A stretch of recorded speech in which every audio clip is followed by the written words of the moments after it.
Okay. Ito si Francis. Siyang may negosyo dito ng t-shirt sa Toronto. Ang pangalan Pinoy Unique Designs. Ito ang kanyang suot. Oh, Francis. Kumusta ba? Paano nag-umpisa yung negosyo mo?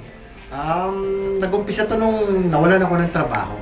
So, medyo na-depressed lang ako noon. And then, I started like looking for something na mapapagkitaan. So, nakakita ako ng isang Filipino plant, which is yung straight siya. Sabi ko sa isip ko, bakit hindi kaya gawan ko ng tricks itong design na to. And then, I'll start marketing it sa mga Filipino store. But medyo hesitant ako at the time kasi bago lang ako sa Canada, wala akong contacts, wala akong kakilala, and then wala naman akong alam sa graphics, designs, wala rin akong machines to do that. So, but still, tinry ko pa rin na gawin besides, dahil sa mga hindrances na yun, tinuloy ko pa rin.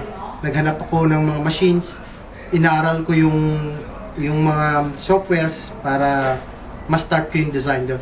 In-start ko to sa basement namin, and then in-introduce ko sa mga friends ko, and then some of them were telling me na wala namang bibili dyan, ba't ka nagsasayang ng oras? Sabi niya, walang tatangkilik dyan. So, but still, hindi pa rin ako nag-stop din. So, ginawa ko pa rin, nag-create pa rin ako ng sariling designs. So, nag-isip talaga ako ng something designs na medyo that would represents Filipino, Canadian, at medyo maganda yung impact in one design. Kailan ka nag-umpisa niyan? So, around like almost 3 years. So, in-start ko na mag-market sa mga stores by myself. So, ako gumagawa ng design, nag-marketing ako, in-introduce ko to sa mga Filipino restaurants and variety stores. So, iba, dininayad ako, yung iba, okay naman. So, medyo natutuwa naman ako. I'm thankful na may mga Filipino store na nagtumulong sa akin, and until now, it's still growing.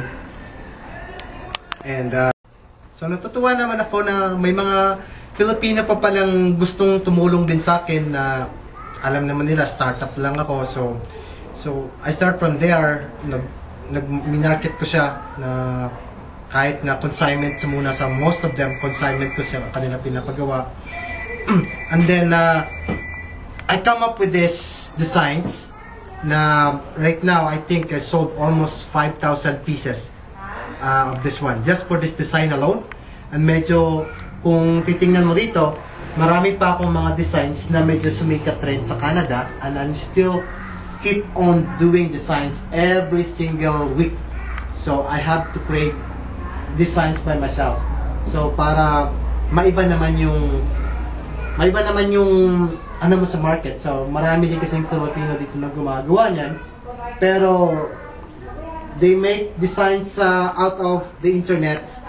They just got ideas there, and then they copy with each other.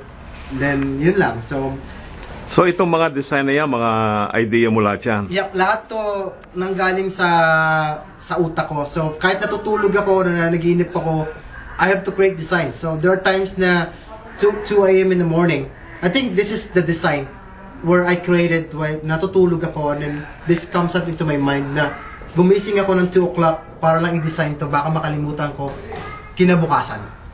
So gumawa ako ng draft nito, and then niredesign ko lang talaga siya ng maganda ng afterwards. So, nung kinabukasan na. So, yung design na yan, kinukombine yung maple leaf ng Canada at saka yung colors ng Philippine flag. That's correct. So, it's a combination of between a Filipino and the flag in Canada, which is the maple leaf represents the Canadian. So, I am happy na maganda naging turnout ng sales nito.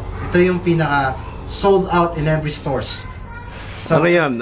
Yung design na yan, ginagamit mo rin sa t-shirt o sa decal lang na ganyan? Yeah, available to kahit saan. Kaya customize siya kahit sa t-shirts, kahit sa lahat ng mga souvenirs, or kahit sino pwedeng ilagay ito.